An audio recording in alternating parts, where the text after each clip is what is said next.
Hello வணக்கம். இது உங்கள் சிவி ஜோன்ஸ். எல்லாரும் எப்படி இருக்கீங்க? இன்றைக்கி கண்டிப்பாக நீங்கள் எபிசோடை பார்த்து என்ஜாய் பண்ணியிருப்பீங்க. என்ன மாதிரி அப்படின்றதுல மாற்று கருத்தே கிடையாது.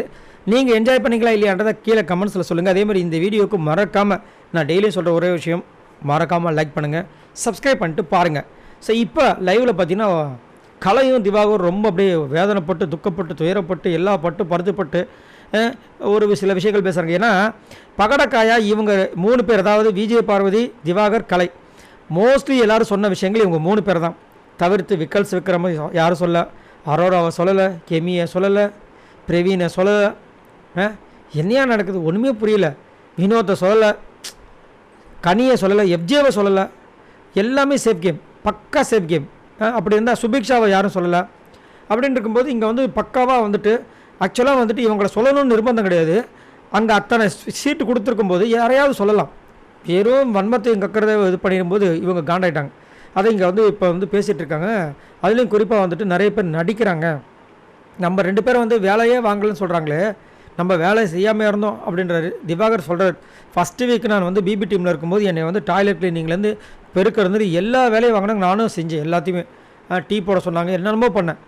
2வது வீக்லேருந்து நான் சூப்பர் டீலக்ஸ் வந்துட்டேன். வேறு நான் எப்படி வேலை செய்ய முடியும்? இதை ஒரு காரணமாக அங்கே வந்து பண்ணுறாங்களே, இது நியாயமா அப்படின்னு ரொம்ப அழகாக பேசிகிட்டு இருக்கும்போது டப்புன்னு வளர்றாப்புல யார்? கலை. என்னென்னா அன்புகங் ஏன் குரூப்பிஸ்ன்ற விஷயங்கள் நம்மளுக்கு யாருக்குமே பிடிக்கல, அந்த பிக் பாஸ் வீட்லேயும் பிடிக்கலன்னா ஓட்டு போடுறதுல பெரும்பான்மையே இவங்க பண்ணுறாங்க. இதை தான் ஆரிக்கு பண்ணாங்க சீசன் 4 ஒரு பெரிய சர்ச்சையாக வந்துச்சு. அப்போ தான் எல்லாருடைய முகத்திலையும் நான் கிழிப்பேன், நெத்தியடி அடிப்பேன்னு சொல்லிட்டு ஒரு வாட்டி கமலஹாசன் அவர்களுடைய எபிசோடில் பேசுவார். செம்மையாக இருக்கும். அந்த மாதிரி ஒரு தரமான சம்பவம் இந்த வாரம் வரணும்னு நான் எதிர்பார்க்குறேன். ஏன்னா இவங்க என்ன பண்ணியிருக்காங்க, பிளான் போட்டிருக்காங்க. கமருதீனை வந்துட்டு கேப்டன் ஆகிறதுக்கு அந்த பெஸ்ட்டு பர்ஃபார்மன்ஸில் சொல்லணும் அப்படின்னு சொல்லிட்டு எல்லாருமே பிளான் போட்டிருக்காங்க. இது எப்படி பாருங்கள். ஏன்னா அவர் வந்துட்டு மாற்றங்கள் கொடுத்துருக்காரு. மாற்றங்கள் 2 நாள் தானே கொடுத்தாரு. இதோ இன்றைக்கெல்லாம் போச்சு. விஜய் பருவத்தில் அவ்வளோ கேவலமாக பண்ணுறாரு. திவாகர்கிட்ட அவ்வளோ மட்டமாக நடந்துக்கிறாரு. இன்றைக்கி போயிட்டு ஒரு டாஸ்க் ஒன்று கொடுக்குறாங்க, யாரா அந்த பையன் அந்த டாஸ்க்கை ஒழுங்காக படித்து அதை ஒழுங்காக வந்து யாரையா சொல்கிறாரா?